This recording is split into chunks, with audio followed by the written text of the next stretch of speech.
Thank you for having me today. I'm going to give you some information on our Alva Day at the Capitol. This year was our second year to host this event, and kind of some background how this played out is it's a little hot and I'm a little loud, so I'll back away.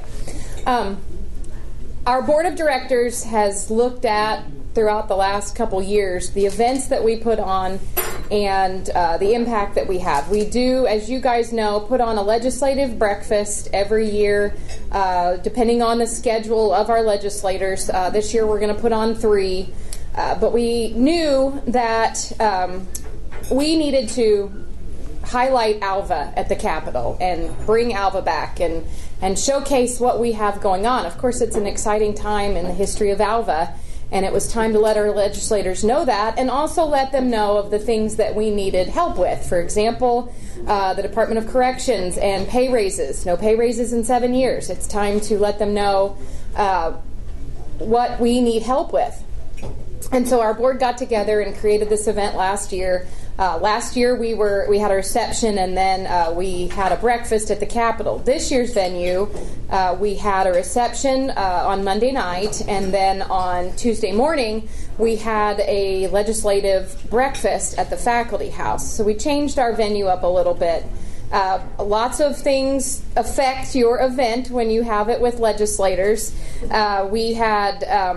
They were in session till 10 o'clock on the night of our reception, which that's out of our hands. So we didn't have the turnout probably that we had hoped. So next year we'll get off of this time of year and probably have it in February so that they don't have those situations. We had a great community turnout. We had over 40 people present. But of course need to try to get more legislators. We were excited to have the Secretary of Transportation, Mike Patterson, with us at our reception Monday night. Definitely good to have him, working with us, and he does already. We had Senator Marlette, and we had, of course, Speaker Hickman with us on Tuesday morning. We had community members speak. We had Dr. Paakey, we had Warden Janice Melton, and of course Mayor Chafee. We had a state representative, Mike Ritz from Broken Arrow, who actually wanted to get up and speak with us. And I know he had a long meeting with Candace about health care. He is a doctor outside of the legislature. So very good event. Just wish we'd had more legislators there, but some things were out of our hands. Early session on Tuesday morning, followed by a very late night, and so we've gotten a lot of them contact us that said, wish that this hadn't played out that way, and we have a lot of them that I think are, of course, working for us. So that's how it went. But some exciting things coming up. Our Northwest Oklahoma Alliance reception, which we've had for 6 years. I know I've been involved and been putting it on for 6 years. Huge legislative turnout. We had 400 people last year. We have it every year at the Oklahoma History Center. And it's been very good for Northwest Oklahoma. The Northwest Oklahoma Alliance, which I know I've talked to you guys about before, is a 19-county group. And we, it's not Friday night football. We work together as a team to work on things as a region. For example, right now we're working on a water plan for Northwest Oklahoma. I'm on the Northwest Water Action Team, and we hope to have our plan done. It's in draft form right now. I know I've been looking at that for the last couple weeks. But we hope to have the final plan ready at that Northwest Oklahoma Alliance reception. At that reception, Governor Fallon will speak, the Lieutenant Governor will speak, and Speaker Hickman. And anyway, lots of exciting things going on that we are working on. We are gearing up for our legislative turkey hunt. And we had, I think we've got at least 12 right now confirmed guest hunters, business entities that are looking at us and are willing to meet with us at that event. As I tell people all the time, we're always looking for housing for those people outside of our hotel rooms. We like for them to feel very relaxed and be in a house or home setting because they're here for 3 days. And so I'm always pounding the pavement looking for housing for that event.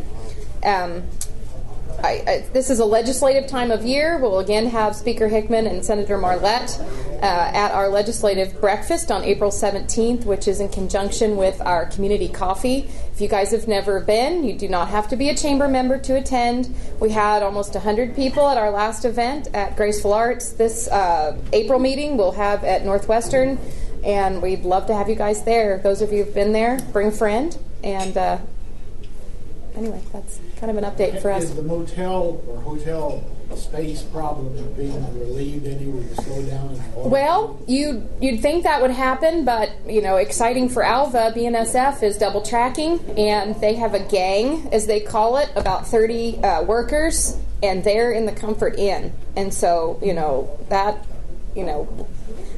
we thought that would happen, and because I actually contacted them thinking we might need to find workforce housing, and they are very happy to be in the Comfort Inn and be set up that they can work from there. But yes, I thought we might have some hotel rooms open up, but we're pretty full. So how's the Oshkosh trips been working out for us? They've been working out for the state. We've actually gotten some new traffic. I go out there to try to recruit business to our area, but I also promote that we are a very inexpensive, and you know that as well as anybody, an inexpensive stop in the middle of the United States for traveling pilots. And so I know we've had unique traffic and lots of new traffic because of going to that event. So we've talked to a couple different businesses. Nothing has been, you haven't seen any new ones, but it's a great place for us to help promote the existing businesses that we have here, a central location in the United States to lay over and to stop or refuel. And of course we do, Alva helps with and works with the other communities. We have 15 communities in the state that go together on a trade show booth and are, doing the same thing that I'm doing, recruiting. And we have an in-Hoff reception on the Saturday of that event, and that has been great because we can bring in people that might be looking at the state and sell them and educate them on our state and what we have. So it's been a good event. I wasn't there last year, but I'll be there this year. Does anybody have any questions? Yes? Would you go into that water plan thing? I don't understand what that is. Sure. Because we are a state that's affected by drought, and each community, and again, I'm working with the Northwest Oklahoma Alliance on this, each community has a different form of or water system. We're on the Ogallala Aquifer, but so is Enid. And, Woodward has two different forms of water. They have groundwater, and I believe they have a reservoir that they work from. But anyway, we're all in a situation that we need to look at what we have and the longevity of it. For example, Woodward figured out very quickly that they have a company utilizing water that's using more water every day than the city.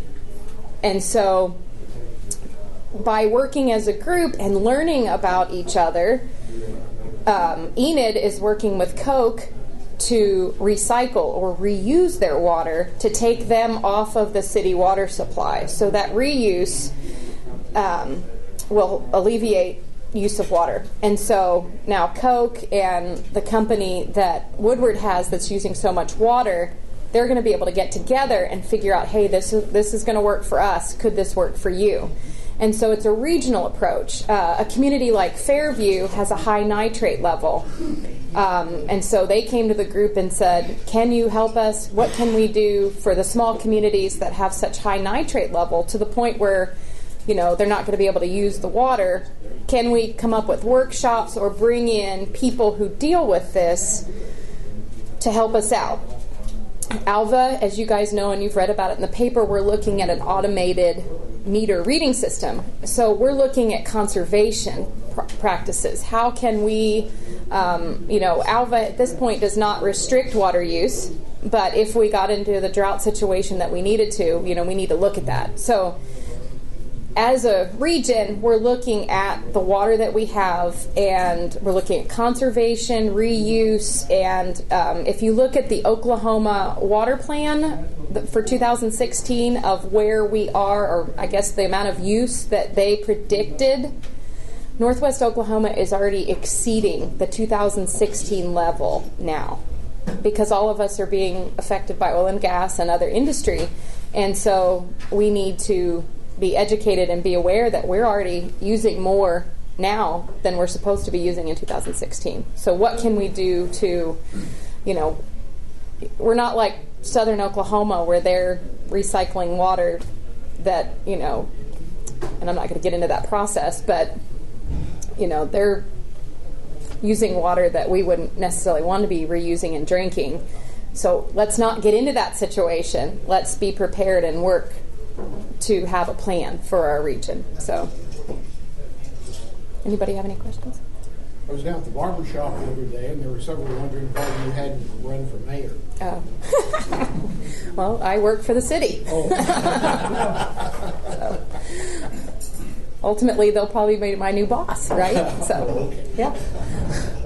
But that's very exciting. I got asked. I was on the Kinsey and Ebby radio show, and it's a very exciting time. We have 4 people that want to run for mayor, and that's very exciting for Alva. So I commend them for all stepping forward and wanting to make a difference in our community. So lots going on, as you guys know.